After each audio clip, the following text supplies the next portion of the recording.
So I'm here today because I'm a mama and I have two baby girls. Well, they're not babies, but I think they are. James and Inez, and they are my world. And I would do anything to protect them. I would literally die for them without a moment's thought. And for those of you who have children, I think you know what I'm talking about. I mean, if you think of what you would do for your child, I don't think there's anything you wouldn't ask of yourself. So it got me thinking, what is the value of a single child's life? And what is the value of a child's life who isn't our own? Like, what is her little life worth or his little life worth, And the sexual exploitation of children is something that isn't happening rarely. It's not happening worlds away. It's happening right here and right now. So to show you guys that, while I'm talking, there's a map right here. And if you guys look up at this map, every time a dot shows up, is it live? What's happening? Oh, there you go. There you go. Now they have it live. So every time a dot shows up, that is someone that's trading or viewing child pornography right now as we speak. So that's how prevalent this is. And I didn't really know what child pornography was. We all sort of have an idea of it, and I was afraid to ask as a mother, because it would be very painful to hear. And I felt like I had to ask, though, and I feel like I have to share it with you guys now. And it is disturbing, and I want to warn you, but I feel it's my responsibility to tell you guys because it is the truth. And I believe if we all knew this, we would dedicate much more of ourselves to stopping it. So when I asked what child pornography entailed, yes, it's nude images of boys and girls under the age of 18. But now, because of high-speed internet, it's also videos very prominently. And videos of kids, and by kids I mean prepubescent, visibly prepubescent. And they make the distinction because of the internet and there's so much content, these pedophiles are desensitized.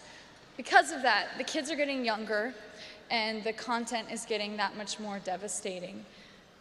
So when this law enforcement officer told me this, I asked him how young are the young kids he's seeing, and he told me infants. And I have a 6-month-old baby. So I said, what does that mean, Like, what does an infant mean? And he said, with the umbilical cord still attached. I know it's so devastating to hear this, and I'm really sorry to share this, but I'm grateful that you guys are listening because this is actually happening, and it's important that we know this and that it resonates with us so that we think about this in our days and in our personal life. So I asked them what happens in these videos, and unspeakable things happen, but I'm again going to speak about them because I feel like if these kids are experiencing this, the least that they deserve is for us to hear what is actually happening to them. So no, it's not just touching. There is penetration. There is extreme torture and bondage. There's bestiality, which is having an animal penetrate the child or infant. There is incest. I mean, they said you think of it, anything you could think of, it's out there and it's being traded, and it's 30 to 50 million files a day being traded that we know of. I mean, you can see what's happening right now. And this is happening to any child and every child. 90% of children know their abusers. So, our children are at risk. You may know this person. It may be a doctor. It may be a coach. I thought that people that were working with children were people that wanted to protect them. But oftentimes these people who have this propensity for wanting to lure children, and they find out a profession that gives them access to children and lots of them. And ideal victims are young children because they can't speak up and they don't make great witnesses. If they do, only 10% of children actually do speak up. once they've been abused. So what's incredible about the Child Rescue Coalition is that they are proactive. They don't wait for these children to speak up.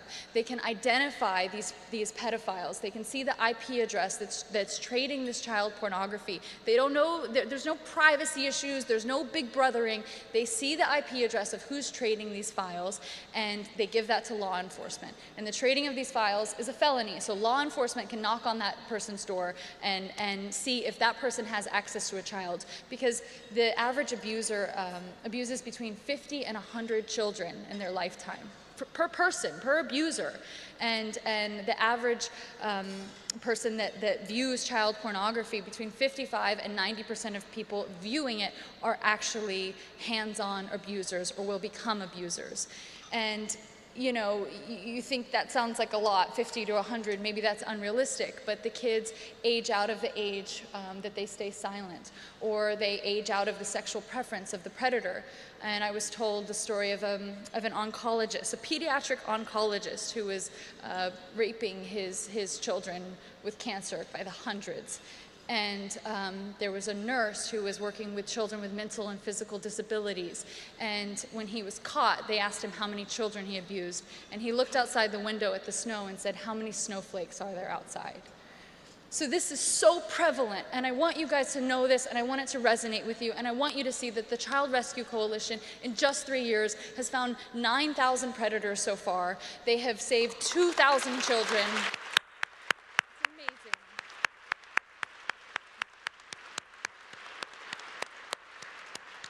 And yes, they need donations. That's great, because then they can continue to make this tool free for law enforcement, but they also really need introductions, which is why I've been talking for way too long, and I'm very aware of that, and I'm sorry. But you guys are all very important and well-connected people, so this is my time to tell you, they need introductions.